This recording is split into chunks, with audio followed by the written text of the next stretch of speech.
Recording is on.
My name is Muhammad Kazim, number 10 on the list. Clock in for ITT440 on 9:51 a.m.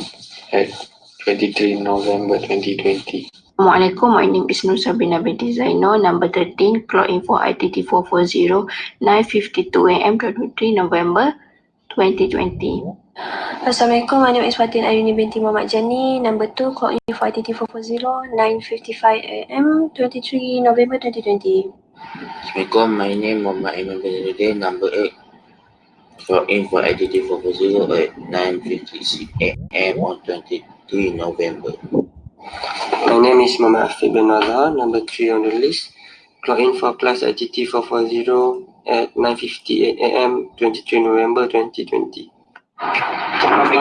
Muhammad Naufal bin Muhammad Aris, clock in for ITT440. I'm number 11, clock in at 10 a.m. on 23 November 2020.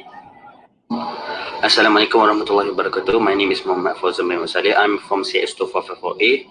I'm number 5 on the list, clock in for ITT440 at 10:02 a.m. on 23 November 2020. Thank you. Assalamualaikum warahmatullahi wabarakatuh. My name is Nur Fatim bin Jeffrey, number 12, clock in for ITT440 at 10:02 a.m. on 23 November 2020. My name is Muhammad Aslam Ibanis. I'm number 6, clock in for ITT440 at 10:05 a.m. on 23 November 2020. Assalamualaikum warahmatullahi wabarakatuh. I am Muhammad Hazul Haq bin Fadilah, number 1 on the list. Clock in for ITT440 at 10:05 hours on 23 November 2020. Assalamualaikum. My name is Muhammad Fifitus bin Ishaq. I'm number 16 in this name. I'm here to clock in for class ITT440 at 10:05 a.m. on 23 November 2020. Clock in at 10:06 a.m. on 23 November 2020 for the class ITT440. My name is Siti Nur Syahwati binti Mahshin and my number is 15. Assalamualaikum, nama saya Zahra binti Muhtar, number 40, clock in ITT440 at 10:07 minute, 23 November 2020. My name is Muhammad Ibrahim Osman, number 9, clock in for ITT440 at 10:10 a.m. on 23rd of November. Assalamualaikum, my name is Muhammad Afizi bin Ahmad, number 17, clock in for ITT440 at 10:10 a.m. on 23 November 2020.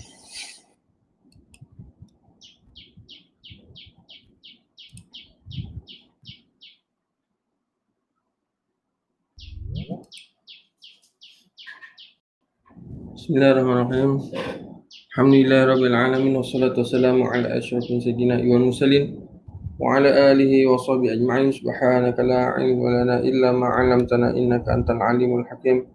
Rabbi shrah li sadri wa yassir li amri wahlul 'uqdatam min lisani yafqahu qawli. Wa la hawla wa la quwwata illa billahil 'aliyyil 'azim. Allahumma salli ala Sayyidina Muhammad wa ala alihi wasallam. Assalamualaikum warahmatullahi.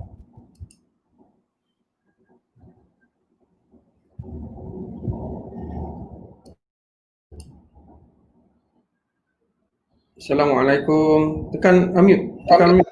Waalaikumsalam. Waalaikumsalam, Ustaz.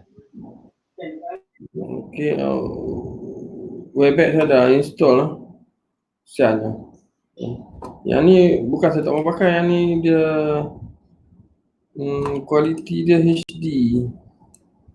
Kan saya nak, kalau boleh tu nak Full HD kan. Webex boleh Full HD.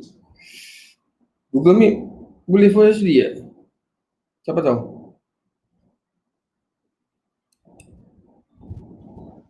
Tak tahu, Ustaz. Saya tak pernah rekod. Tapi kalau team HD je. Okay, tak apa, kita sambung chapter 5 dah seminggu kita tak ni sebelum cuti semester break. Okay. Mana ni?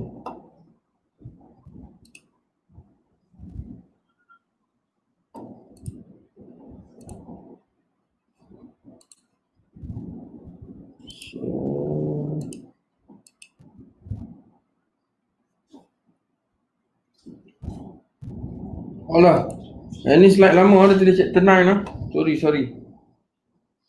Okay, untuk silibus baru kita chapter 5 lah. Right, so software pattern saya masih pakai lagi slide yang sama. Right.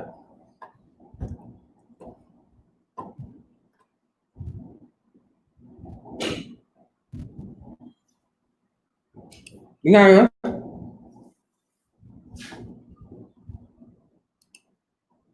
Dengar, Ustaz. So maksudnya chapter 5. Nama chapter 5 kita apa?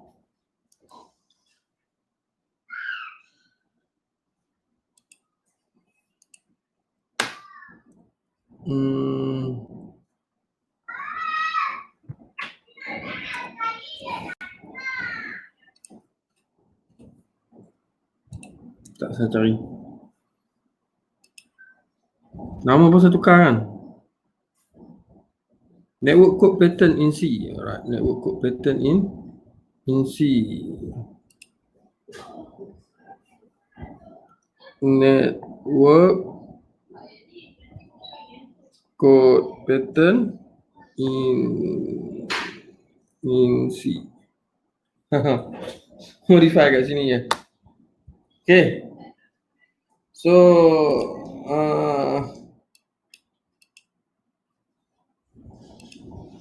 what we need to know is about the stream server and client server.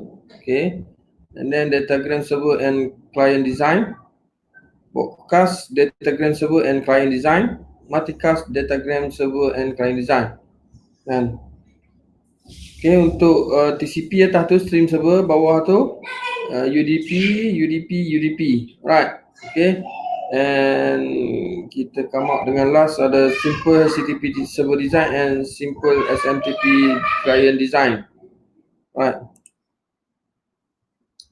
Okay, untuk TCP dulu stream server client design. The stream server and client utilize a TCP connection to communicate the date, time and information from server to client. Okay, so dia nak illustratekan the date, time information from the server to the client dekat sebelah ni.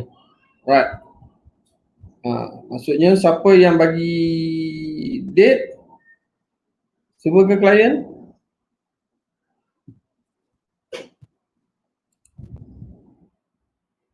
Tak apa, type chat. Kalau tak. Apa dia, Ustaz? Yang ni siapa yang bagi date? Keluarkan date. Server. Ya, server. Tapi request by client kan? So client yang request by connect, nampak? Okay. So bila dia connect saja, Maksudnya server akan terus hantar date time lah, date time sekali time kan, date time. Right.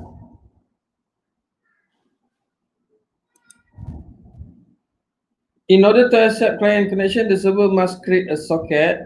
Okay, mula-mula socket, kemudian bind a known name to it, and then use listen call.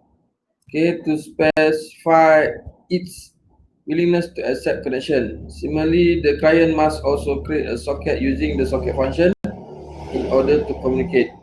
Before any communication can occur, the sockets must be connected. Okay. From the server perspective, this implies an accept call that creates a new client socket at the server through the listening socket. Recall that the listening socket exists only to accept incoming connection. Communication to the client occurs only through the newly created socket written by the accept call. Okay, socket written by the accept call. From the client, the connect call connect the two socket endpoint together to allow them to communicate. Okay, so yang nak hantar dia pakai pula pakai receive and write. Kadang-kadang ada yang tanya kalau pakai receive kena pakai send dengan receive saja kah? So kat sini receive sebelah client kan, write sebelah server. Okay, so boleh. The receive and write call illustrates the data communication in this example. This call open also be read and send depending upon the desire of the implementer. Okay, so dekat figure tadi ni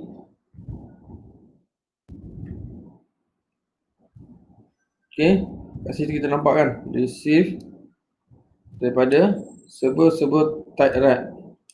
Okay, so ada yang ingat dia pair dia receive dengan send kan. So maksudnya kita depend lah kan, sebab kadang-kadang kita tak tahu pun apa yang dia hantar kat sana, jadi dia hantar lah kan, dia send through write ke, through send ke. So client ni masing-masing boleh pakai lah, sama ada nak receive ataupun read. Okay, so from the figure we see that the server writes the current time to the client, which is read by the client using the receive call. Finally, the close call is used to terminate the connection. Closing the socket is managed by both ends because each must close their socket to completely close the conduit between them. Right. Habis stream, kita pergi kepada UDP.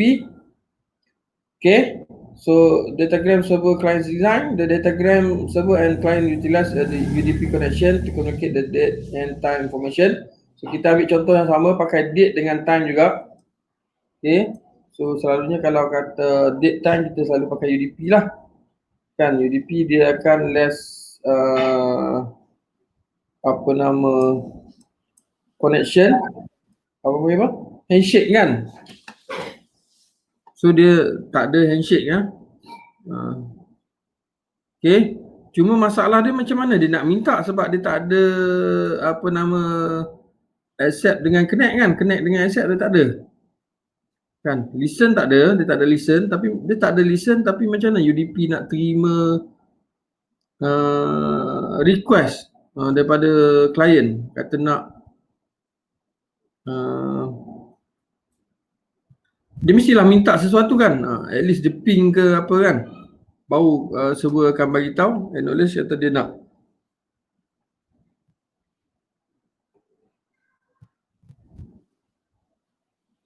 Okay, recall from the string server that the connection takes place to create a virtual circuit between the client and server. With datagram communication, this is not the case. Therefore, we must alter the communication in order to make the server aware of the client's request. Okay. So agak-agak macam mana? Macam mana dia alter the conversation in order to make the server aware of the client request? Siapa boleh agak? Ada tak? Dia broadcast gitu je. Tak. Dia mesti ada hantar something.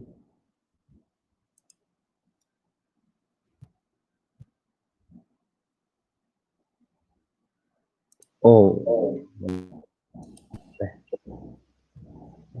Kalau yang sebelum ni macam biasa yang TCP apa tu dia apa saya Dia pakai connect listen, lepas tu dia connect, lepas tu kawan tu accept. Baru dia hantar.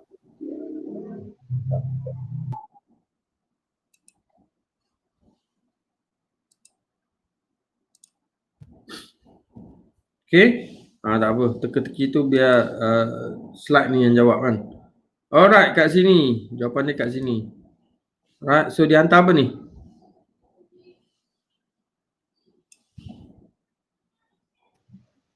dia hantar dot. Dia hantar space je ni. Dot pun tak ada. Kan? Dia hantar benda kosong kan. Dia hantar space lah. Kan? Macam kita tekan space bar kan. Ada tengah-tengah tu kan. Alright. So maksudnya dia mesti dekat klien lah. Dekat orang panggil ni kata perigi. Ni kata perigi. Okay. Kan? Ni perigi. Ni timba kan. Pernah dengar nama timba? Benar sir. Okay. So siapa cari siapa? So timba pergi lah kan.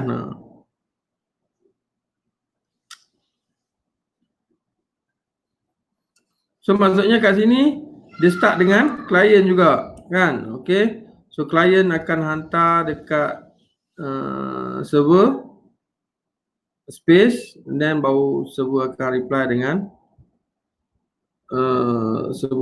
dengan send to. Okay. Please take note dia punya function call dia pakai send to ada send to. Kalau kata belah klien ada receive from kan. Right. So dia ada socket, ada bind, dia tak ada listen, tak ada accept dengan connect, tak ada, dua-dua tak ada. Cepat sikit kan.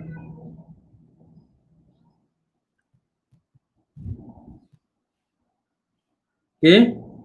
So at the server we set up by creating our socket and then binding a name to it so that the client can locate it. Okay, itu cara macam mana dia nak locate server kan. The client similarly creates a socket in order to communicate. So sama, dia ada socket. Note that the datagram server does not use listen or accept. Tak ada. Okay. So these are stream specific call that are never used by datagram socket. The server then use a receive from kan. So dia pakai receive from. Receive from call to wait. Okay. So this function call to await a client datagram. This is necessary so that the server knows when a client desires the time and date information. Because datagram socket are unconnected, some way is needed to identify the client request. We have chosen this method because it's simple and provide us with the necessary client information at the server. Alright. Okay. Once the client send a null message to the server receive this message and using the receive call can identify the source of the message. This message is then used by the server in the send to call to return the time and date information.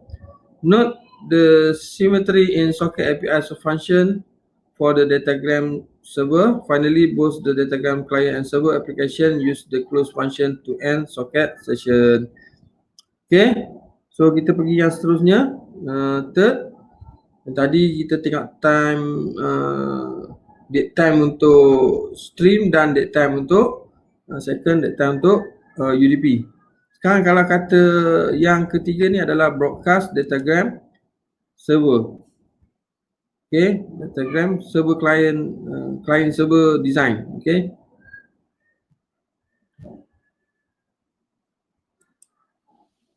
Kan? So bentuk dia nampak? Bila broadcast bind sebelah klien, kan? Bind kelas klien. Habis tu dekat server dia letak apa? So dia ganti dengan set socket option. Kan? So dekat sini dia tak perlu untuk nak buat broadcast, dia tak perlu tunggu dah kan, dia tak perlu receive from kan. So dia hantar je lah. Once connected, so dia akan terus hantar date time. Betul tak? So bila hantar date time, so siapa yang ada bind yang dah dapat connect, so terus akan receive. Sebab dia broadcast kan? Right? The broadcast datagram server and client utilize a UDP connection to communicate the date and time information from the broadcast server to the client. Okay, so main point dekat sini dia utilize. So dia mengurangkan masa lah kan. So dia tak banyak aktiviti lain, dia tak banyak proses nak buat kerja kan, dia tak banyak task, dia tak ada handshake kan. Okay. Because communication is broadcast, there is no physical connection between the client and server. The client needs only subscribe to broadcast port in order to receive broadcast datagram. Okay. So the server must use the socket option in order to generate the broadcast datagram using set sock option tadi kan. Okay. Jadi the server first create a socket and then use set sock up to permit the transmission of broadcast datagram. In order to receive broadcast datagram, the client creates socket and then binds it to the wildcard in address, any and broadcast port. Betul tak? In order to receive broadcast datagram, the client creates a socket and then bind it to the wildcard address in address any. So yang sini dia akan pakai in address any. Sebab dia tahu tak kat mana server kan? The server use the API function to send the date and time datagram directing to the broadcast address and port because the client is already bound with. Okay, so dia dah ada bound sini, dia dah bind sini. Okay, with address and port information received from API function is used to receive broadcast datagram. Sekali lagi yang ni. Right.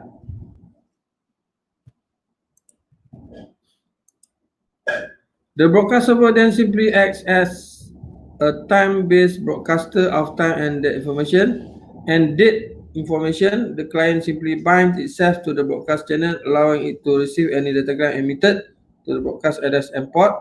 This differs from our traditional client and servers, but illustrates the mechanism to create broadcast client and server. Okay, so itu cara dia, macam mana dia broadcast dalam datagram. 1, 2, 3 kan. First tadi stream date time, kemudian UDP, and then yang ni broadcast kan. Okay, so 1, 2, 3, 4 fourth. Okay, multicast datagram server client design. Okay,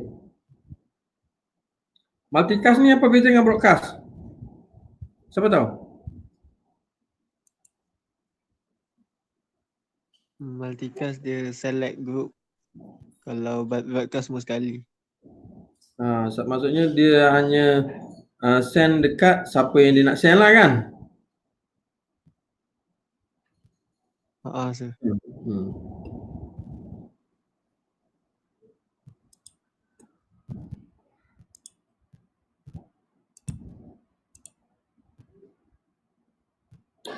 Okay, multicast datagram server and client utilize a UDP connection to communicate the date and time information from multicast server to the client.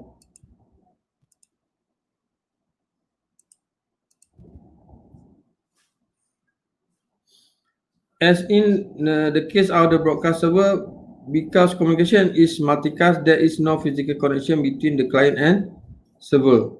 Oh, lagi teruk kan? Okay, the client is only required to subscribe to the multicast address and port in order to receive the multicast datagram.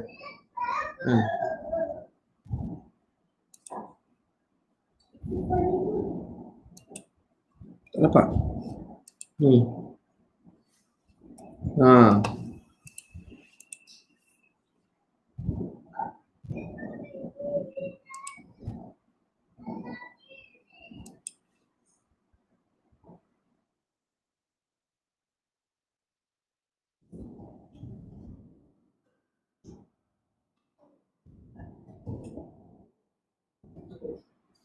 Okay. Apa tadi? The client is only required to subscribe to the multicast address and port in order to receive the multicast datagram. So the server may send multicast datagram without any real configuration. So the client must configure itself. Yang nak configure dia jadi part of multicast is client, right? So kat situ nampak dia ada set sort op kan, 2 kali kat situ kan. Okay, set sort op. So supaya dia menjadi part of multicast membership kan, right? So apa beza server? Apa beza dia? Tadi kalau untuk broadcast server set socket option kan. So server set socket option. So untuk multicast ni tak ada. Dia on saja terus send. Lagi cepat kan, lagi cepat. So siapa-siapa pun terus send.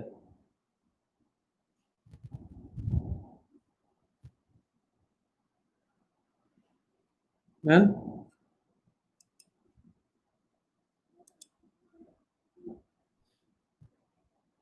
So kalau kata untuk broadcast tadi, kat sini kita ada set sort op kan.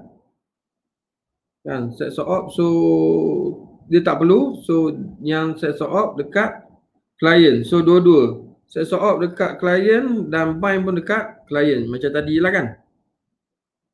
So tak ada dah kat sini. Okay, untuk multicast ni terus. Okay, the server begins by creating a socket and an associated name structure that is used to direct the datagram. So kalau tadi in address ni, so client is a bit more complicated after the client socket is created. So dia akan pakai dekat yang pertama ni, set sort op yang pertama ni. Okay, so kat sini dia akan pakai socket reuse address, use ADR. Okay, so this is a socket option. It used to allow the client to bind a multicast. Kan? So yang ini, it used to allow the client to bind the multicast address and port number without the potential port in use error. So yang ini yang pertama ni dia nak make sure tak ada masalah dengan port. Kan? Right. The new information is then bound to the socket. Okay. So kemudian dia akan bind. Okay. And then so dia dapat join lah. So dia dapat bind kan, dia dapat join ke multicast group. Tapi kenapa dia ada satu lagi, kenapa dia set socket option sekali lagi? Okay, yang second ni adalah untuk tadi in IP in address any kan. So yang ni kita tukar pakai ADD membership.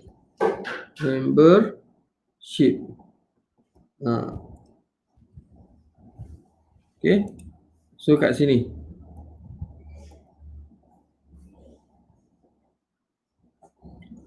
Kan? Kemudian lepas tu server pun send date and time lah. So dia akan send date and time kat sini. Right. Itu biasa tutup. Kan? So server send the date and time information to the client using send to API function in order to direct the datagram to the multicast group. The predefined group address and port number are specified within the send to call.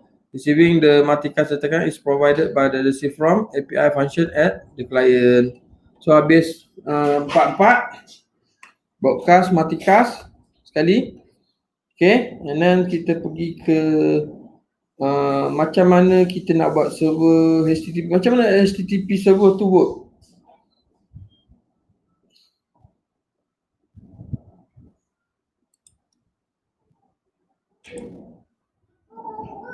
Are you with me? Kat left belakang. Yes sir, ada sir. Ada. Okay, bagi saya nama web server yang kamu tahu. Dekat chat, saya tulis kat chat. Cepat. Tak mau type tak apa, bagi tahu. Web server yang kamu tahu.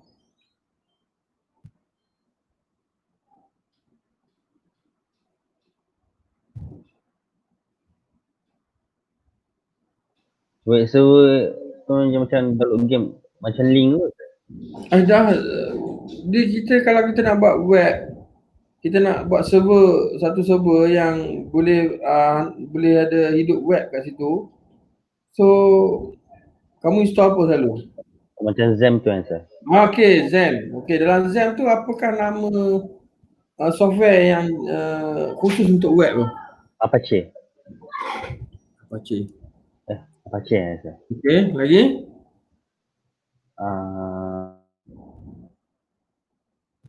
SEM tu stand for X apa X? X tu cross platform kan? Windows boleh, contohlah kan.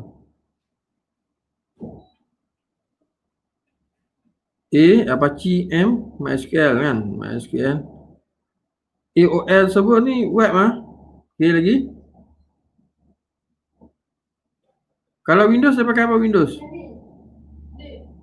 Pakai SEM kan? Nama pakai SEM. Kalau Windows sendiri yang dalam tu? Windows server ni. Kalau VB.net dia pakai apa?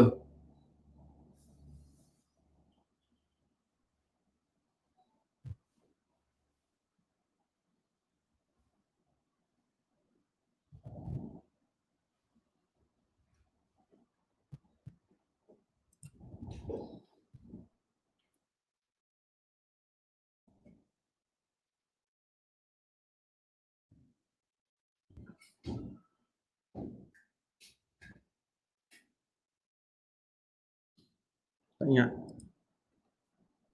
Windows.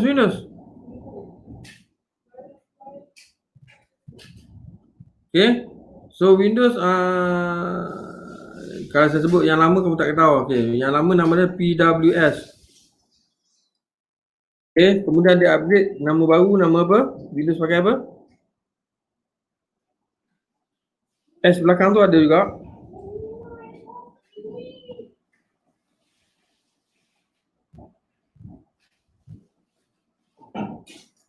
Yang ni mana? Ini tak main. 1, 2, 3, 4, 5, 6, 7, 8, 9, 10, 11, 12, 13, 14, 15, 16 orang. Ramai lah semua.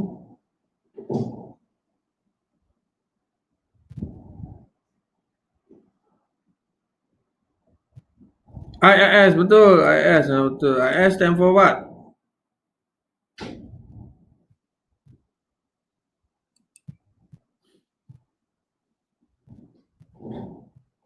S belakang apa? Server ke? Service. Okay. Internet Information Service. Okay. So IIS. Okay.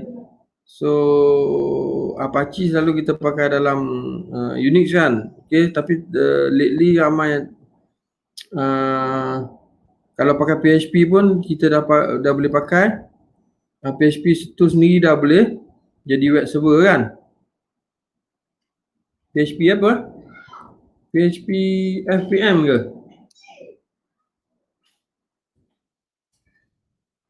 Kalau kita nak set up AngularJS ke apa ke, kita pakai apa? JavaScript punya ni. server? Node kan, Node.js. Okay, kita ada HTTP di apa? Lite kan?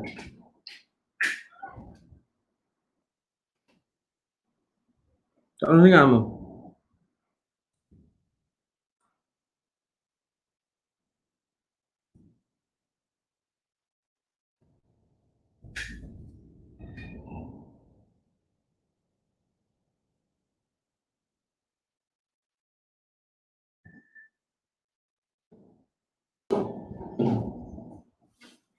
Oh, kita ada Engine X. Oracle apa Oracle?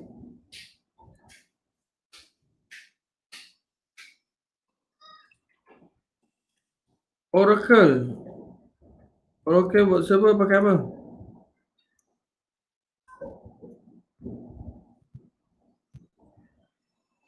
Okay, dia ada Oracle HTTP server nama dia. Okay, Oracle HTTP server. Kan? Ada dipanggil iPlanet web server pun ada sini. Kan? iPlanet, OIWS. Okay, iPlanet. Dia pun pakai i kat. Macamlah i tu kepunyaan Apple kan.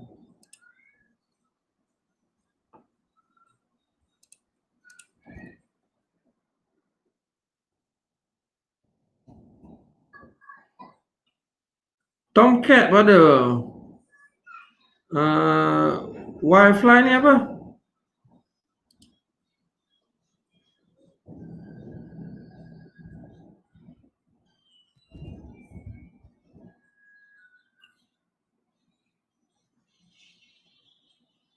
And then kita ada Wi-Fi untuk iPhone. So kita tengok sini Wi-Fi latest standard for REST based data access. Okay, so maksudnya sekarang kita ada RESTful.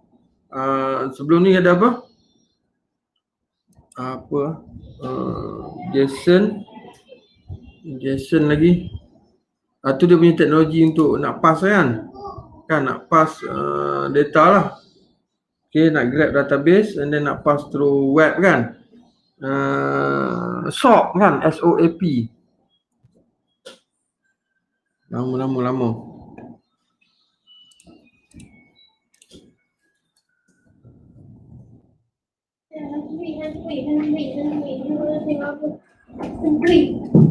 Okay. Apache, batu ada Tomcat. Tomcat dengan Apache tu sama tak? Adik-beradik je lah kan? Tapi tak sama. Banyak kan? Right? So katakanlah kita nak buat sendiri, boleh tak? So maksudnya kat sini kita tengok macam mana nak buat sendiri tapi as a simple lah. As a simple. Okay. So yang ini lama ni, version lama pakai HTTP 1.1 kan? Okay. So kita nak buat simple HTTP server design. So the hypertext transfer protocol or HTTP is a simple ASCII based protocol that operates on the client server principle. Kan? Tapi ni basic HTTP lah. Sekarang ni kita dah pakai HTTPS kan? Dah ada TLS, SSL kan untuk nak decrypt. Yang ni clear text lah. Okay. So the protocol is a synchronous response atau request in which a client makes an HTTP request through a socket and the server replies with an HTTP response through the same socket. So the request and response follow a very simple format that can be simple or very complex depending upon the particular need. Okay. So response and request dia macam ni. Okay. So request dia kena type dalam ASCII lah, panjang kan, get. Lepas tu dia nak index.html HTTP version 1.1 contohnya. Dan HTTP akan respon data dia dalam clear text dalam ASCII. Okay. HTTP 11.200. Okay. So dia main code kat sini kan.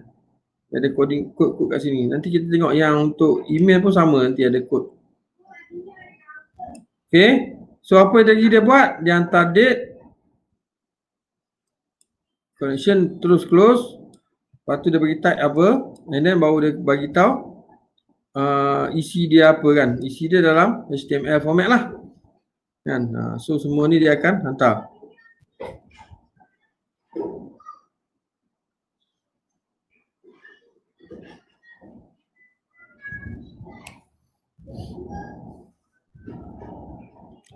So yang ni kita nak belajar basic lah kan. Okay, macam mana dia buat. This request include the type of request. Dia ada request dia, kita panggil dia get. The file name being request is index.html.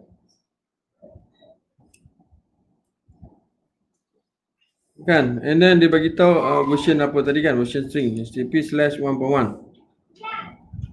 So kenapa dia kena follow benda ni? Sebab semua dah documented under RFC 2068. So benda ni adalah documentation yang semua orang kena follow kan, standard kan.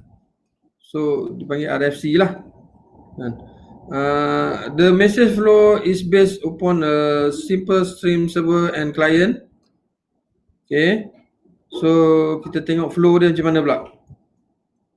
So kena ingat lah, HTTP is stream based protocol. So utilizing the TCP transport. Okay, so sama, dia ada socket bind listen, and then dekat client akan socket dengan connect, so dia akan accept. Okay, so dia akan get yang pertama. So get, so kita boleh guna function write tadi kan, nak hantar kan. Right, so belah sini akan receive, and then so dia akan write balik information yang kita bagi tadi, yang ni, semua ni. Right.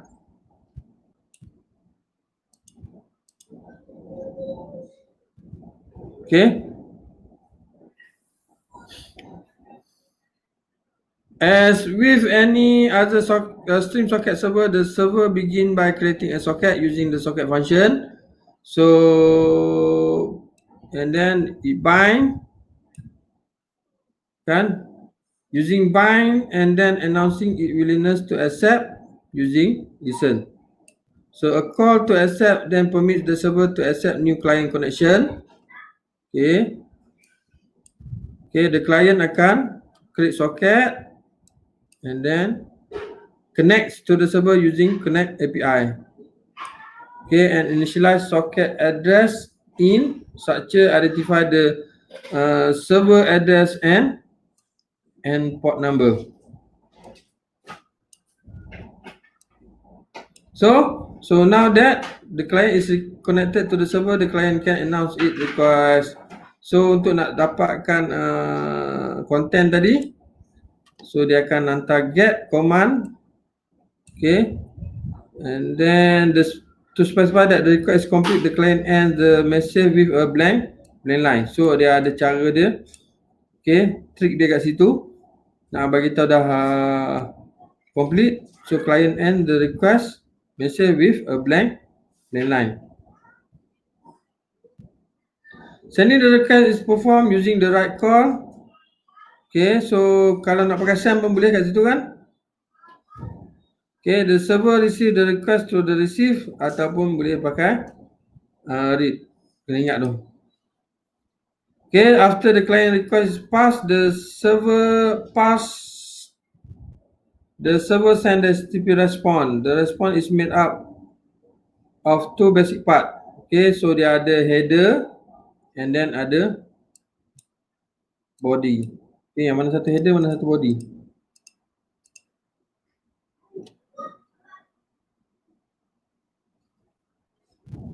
Clear tu? It is all in. Alright, so header kat mana? Header. Kita bagi dua lah kan. So sini header, body kan.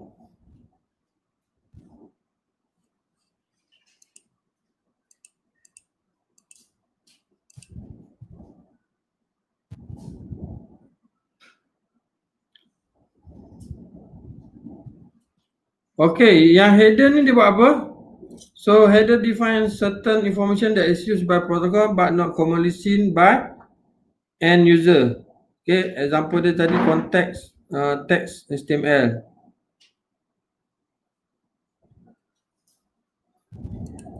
Mana tadi? Contoh dia context text HTML ni.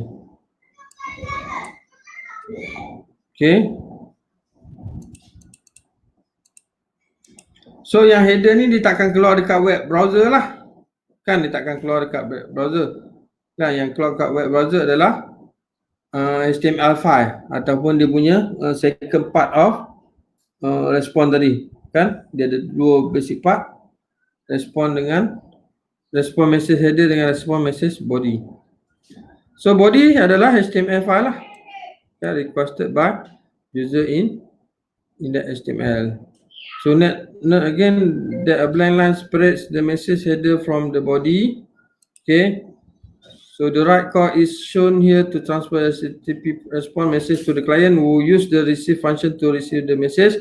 Finally, once the dialog is complete, the close function is used to end the session. The HTTP server implemented each of the discussed language provide very basic HTTP service. The HTTP get method. Okay, to content type will be supported the text plain type and text HTML. Ni untuk HTTP je lah. Kan, kita tak belajar untuk HTTPS apa semua. Yang HTML4, HTML5, lain pula kan. The content type will be determined based upon the file suffix for the file to be served. The server will provide the ability to serve file from local file system which are available in the subdirectory where the server was started. Okay, so that is a simple HTTP 1.1 kan, right? And then last kita ada simple SMTP client server. Okay, dia macam mana pula? So maksudnya dia ada request, ada respon lah. Ada request, ada respon. Okay. So yang ni lebih kepada telnet lah. Kan? Panjang kan nampak? SMTP. Tapi dia simple lah teman.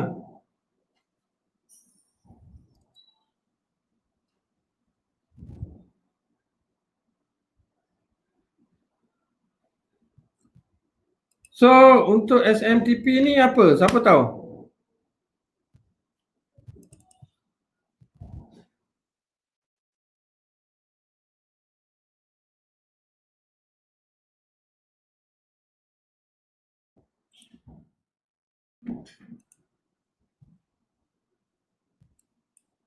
Siapa tahu?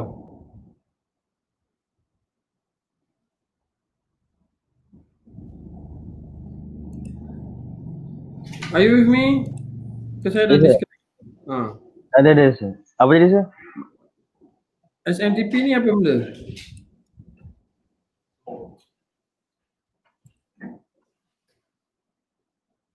Dia protokol untuk apa? P tu protokol kan? Dia untuk mail punya sir. Untuk email kan? Alright.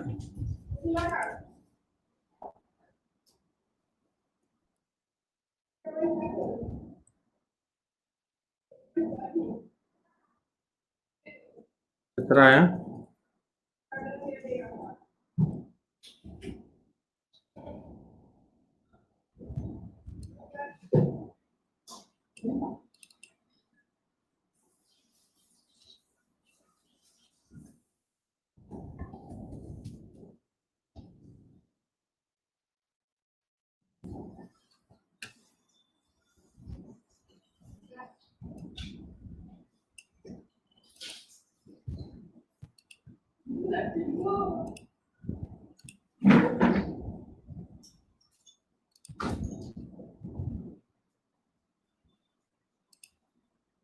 Oh, tak share screen ya.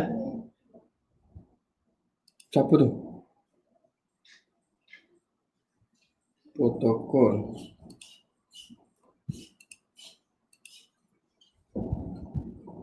Nampak?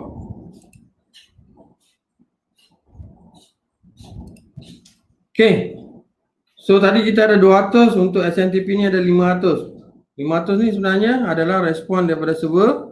Dia beritahu command unrecognized. So kalau nak recognize, contohnya kita tengok dekat, patah balik ni. Okey sini. So saya nak buat yang mula-mula bila saya dah connect, dia akan dapat 220 kan, 220. Okay, so saya skip. So saya pergi dekat ini. Okay, hello my domain.com. Lepas tu dia akan respon dengan 250 kan. So bila saya dapat connect ni, saya dapat settle benda ni. Okay, so saya nak next nak pergi yang ni. Okay,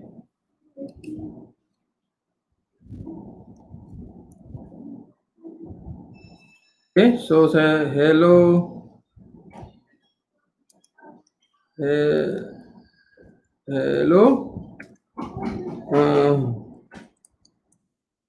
masa bahasa saya lah. Nampak? So dia akan respon dengan 250. Pas saya tekan enter ni sebenarnya dia ada tinggal backup lah, tapi dia bagi 500 kan. Okay, so saya nak hantar mail from saya lah.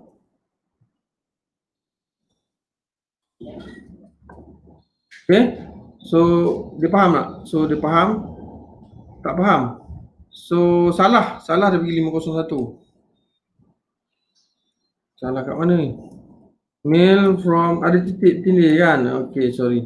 Ada colon di situ.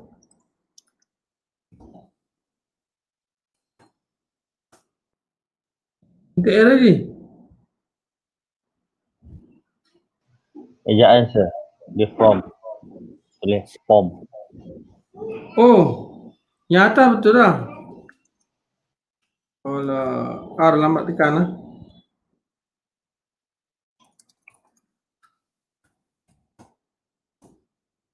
Baru dia bagi 250.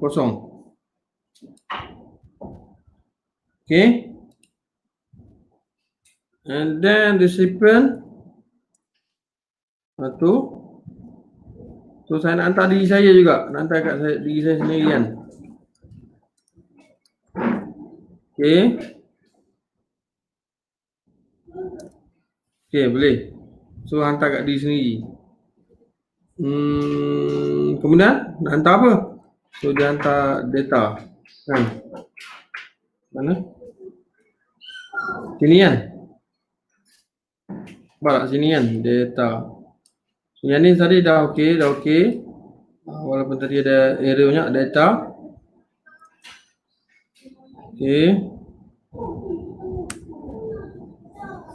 Okey, dah boleh start lah buat email. Dia punya tadi kalau yang ni adalah respon, kalau dalam HTML tadi yang ni respon header lah.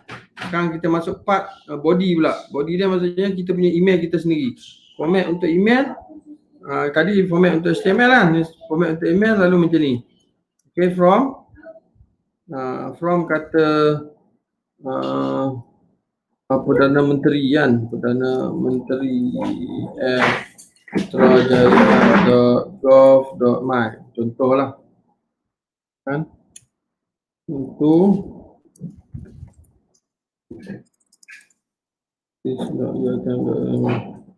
okay, subject, okay,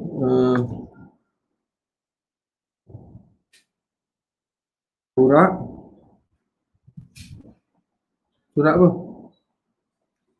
Surat tawaran. Surat kenaikan pangkat. Kenaikan pangkat. Ni scammer lah kan.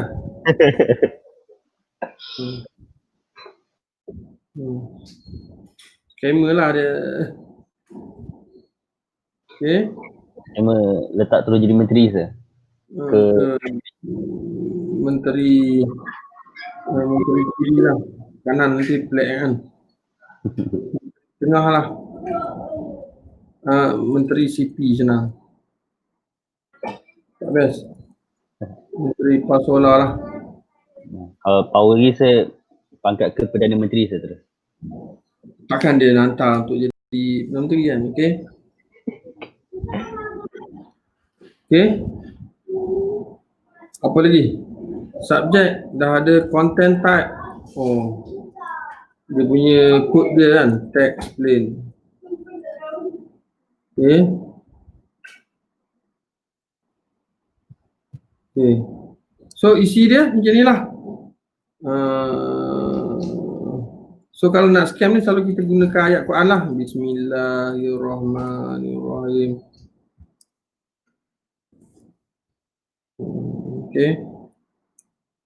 Assalamualaikum. Tuan.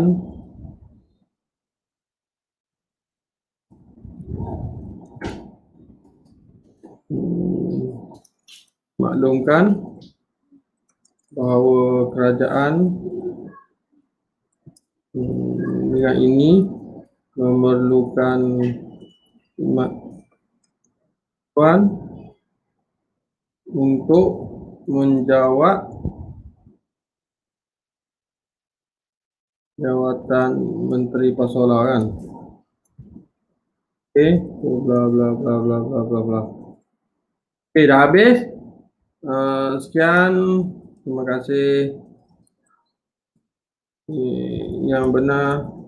Yang benar siapa? Apa tahu? Benar. Yang benar je ni. Ini adalah cetakan komputer. Tanda tangan tidak diperlukan. Okey. Oh, ayat scam kan? Okey, ayat scam lupa nak masuk. Bila balas dengan username dan password Maybank to you anda jika menerima tawaran ini. Ini untuk masukkan gaji advance kan. Contohlah nak scam kan. Okay, so habis dengan new line dot lah, dot saja habis. So dia akan respon, server akan respon. Okay, 250 message accept for delivery. So kita boleh send delivery. Macam mana nak send? Dah habis kan? So quit lah, quit. Settle. Terus saya dapat email kan, saya keluar tu dapat email. Nampak? You have a new mail. Oh, tak sabar nak baca, tak sabar nak mail. So ada. So nombor 7, email saya nombor 7. Okay, yang lain semua Doraemon yang hantar saya kan. Yang ni satu je lain. Nampak tak ni? Nampak tak? Nampak saya nampak. Kan, nampak? So ada kan? So sini kan, alright. So 7. So saya dapat email. Nampak? Wah, dapat daripada Perdana Menteri. Contohlah. Okay.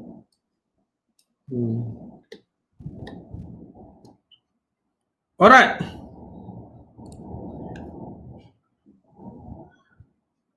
Okay. So untuk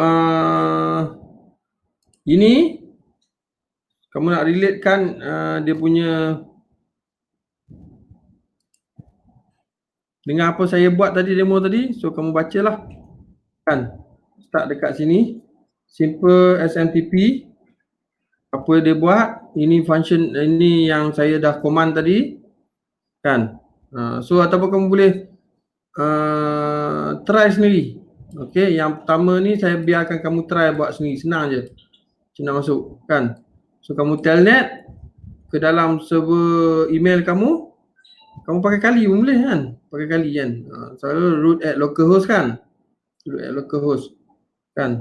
So kamu telnet ke localhost and then space 25 sebab dia pakai port 25 kan? Okay, so dia akan keluar macam ni. So baca ni, ada situ RFC pun ada. Lepas tu kod-kod tadi kan ada 200, 500 yang error. And then yang kita buat tadi banyak kan? Tanya jawab. And then last kali sebelum quit ada kat sini kan? Right? So kita start dengan hello. Saya start hello tadi kan? Hello. Ada. Tak ingat nanti tengok balik recording ni. Alright. So sampai situ. Boleh? Part kamu lah pula kan? Faham Zaman. Ada apa-apa soalan?